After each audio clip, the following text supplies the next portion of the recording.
ပန်းစုရှိမှလေတာတော့ reading လမ်းညွှန်ချက်တွေပေါ့နော်တာတော့လာမေးကြတဲ့သူတော်တော်များများအတွက်ဆိုလို့ရှိရင်တော့လမ်းညွှန်ချက်တွေကိုများသောအားဖြင့်ထုတ်ပေးဖြစ်တယ်တာတော့ reading တစ်ခုဆိုတာကလမ်းညွှန်ချက်မပါဘူးဆိုလို့ရှိရင်အဲ့ဒီမေးမြန်းသူတယောက်ကနောက်ဆက်တွဲမှာပေါ့နော်သူကိုယ်တိုင်ဘယ်လို accountable လုပ်ရမလဲဘယ်လိုတာဝန်ရှိမှုတာဝန်ခံမှုလုပ်ရမလဲဆိုတာကိုအထင်မထွက်ဘူးဖြစ်တတ်တယ်ပေါ့နော်ကံကြမ္မာကိုသိယုံသက်သက်နဲ့ဆိုလို့ရှိရင်တော့တာတော့ reading ကိုဒါအပျော်သက်သက်မေးသလိုပဲဖြစ်သွားမယ်အဲ့လိုမဟုတ်ဘဲနဲ့ကိုကလမ်းညွှန်ချက်လဲပါမယ်ဘဝမှာလက်တွေ့အသုံးချရမယ့်အရာတစ်ခုခုပါဝင်သွားမယ်ဆိုလို့ရှိရင်ဒီ tarot reading တစ်ခုဟာကိုယ့်အတွက်ပေါ့နော်ဒီ session တစ်ခုကအရန်ထိရောက်ပြီးတန်ဖိုးရှိတာဖြစ်တယ် tarot reading မေးတဲ့သူတိုင်းက tarot reading ဖတ်ပြီးတဲ့နောက်ပိုင်းလုံးတဲ့အချက်၃ချက်ကိုမှဆိုပြောပြပေးမယ်ပေါ့နော်ပထမဆုံးအချက်ကဆိုလို့ရှိရင်ဒီ tarot reader ဆရာမပေးလိုက်တဲ့ message တွေကိုပြန်လည်ပြီးတော့သုံးသပ်ရမယ်ဒီထဲမှာအဓိကဘယ်အကြောင်းအချက်တွေကိုတည်တည်ချာချာပေးသွားလဲသတိပေးချက်တွေကဘာတွေလဲအခွင့်အလမ်းကဘာတွေရှိတာလဲဘာတွေပြင်ရဆင်ရမလဲစသဖြင့်ဓာတ်တွေကိုတည်တည်ချာချာပြန်လဲသုံးသပ်ပြီးတော့ကိုယ့်ရဲ့စာအုပ်ထဲမှာပြန်ချရေးဖို့လိုတယ်ပေါ့နော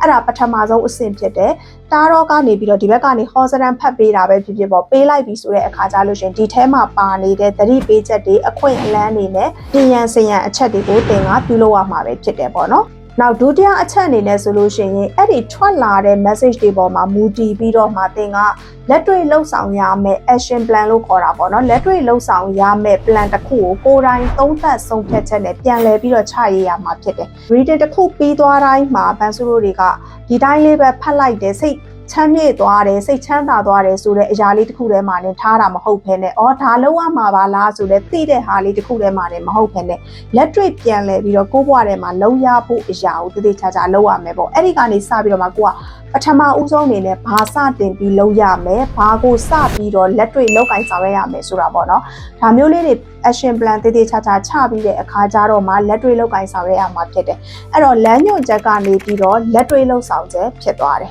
နောက်ဆုံးပေါ့နော်ကိုကဒီလက်တွေ့လှုပ်ဆောင်ချက်လုပ်ပြီးသွားတဲ့အခါကြလို့ရှိရင်ရလက်တွေကိုစောင့်ကြည့်ရတော့မှာဖြစ်တယ်လက်တွေ့လှုပ်ဆောင်ချက်မလုပ်ဖ ೇನೆ ရလက်တွေစောင့်ပြီးတော့ထိုင်ပြီးတော့မျှော်နေခြင်းဟာဆိုလို့ရှိရင်အလကားသက်သက်ပဲဖြစ်တယ်ပေါ့နော်ဒါကြောင့်မလို့တပတ်တန်လေးဖြစ်စေတစ်လတန်လေးဖြစ်စေတစ်နှစ်တန်လေးဖြစ်စေဒီကာလအတွင်းထဲမှာကိုအားထုတ်ခဲ့တဲ့လက်တွေ့လုပ်ခဲ့တဲ့အရာတွေဒီရောတကယ်မှန်ကန်ရဲ့လားတကယ်ရောအဆင်ပြေရဲ့လားဘလို့အခက်အခဲတွေရှိလဲအဲ့ဒါတွေကိုသုံးသပ်ရင်နဲ့မှ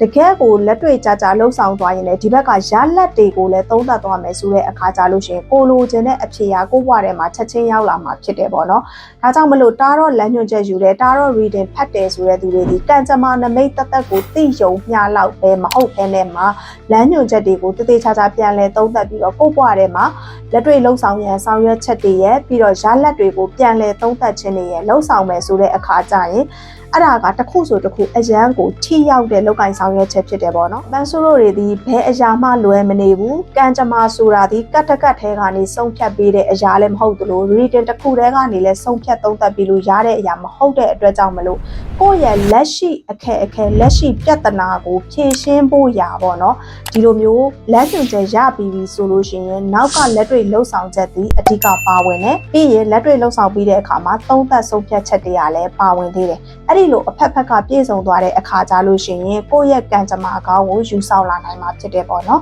တကယ်လို့ကိုကကံကြမ္မာတက်လောက်ကိုပဲထိုင်ဆောင်နေတယ်ငွေဘယ်တော့ဝင်လာမလဲထီဘယ်တော့ပေါက်မလဲဘသူကကိုညီမလဲစသဖြင့်ဒါမျိုးတွေပဲထိုင်ဆောင်နေခြင်းအဆိုရင်လေထဲမှာတိုက်အိမ်ဆောင်နေတာနဲ့အတူတူပဲပေါ့နော်အဲ့ဒီလိုမျိုးအရာတွေမျှော်လင့်နေမယ်ဆိုလို့ရှိရင်ကတော့ထိုင်ပြီးတော့ဆူတောင်းနေရုံတက်တက်နဲ့ဘာမှဖြစ်မလာဘူးပေါ့နော်ဒါကြောင့်မလို့နောက်ကနေပြီးတော့လှုပ်ဆောင်ရမယ့်အရာတွေကိုကားတော့ဆိုတာကကြတော့တန်းစုအမြဲတမ်းပြောသလိုပဲ tools တစ်ခုအနေနဲ့သွားတာပေါ့နော်ဒီလမ်းညွှန်မြေပုံတစ်ခုလိုပဲသွားတာဖြစ်တဲ့အတွက်ကြောင့်မလို့ကိုယ့်ဘဝရဲ့လမ်းညွှန်ချက်မြေပုံတစ်ခုအနေနဲ့ယူပြီးတော့မှဒီလမ်းညွှန်ချက်တွေလက်တွေ့လှုပ်ဆောင်ခြင်းဟာသင်ဘဝကံကြမ္မာတွေကိုပုံမိုပြီးတော့အတိတ်ပဲရှိပြောင်းလဲနိုင်မှာဖြစ်တယ်ဆိုတာလေးကိုမျှဝေပေးလိုက်ပါတယ်เนาะစိတ်ဝင်စားစရာ tarot reading လေးတွေနဲ့ spiritual knowledge တွေပတ်စင်ကြည့်ရဖို့အတွက်ပန်းစုတို့ရဲ့အကောင့်လေးတွေ channel လေးတွေကို follow and subscribe လုပ်ခဲ့ဖို့မမေ့နဲ့เนาะကျေးဇူးပါဆရာမပန်းစုပါ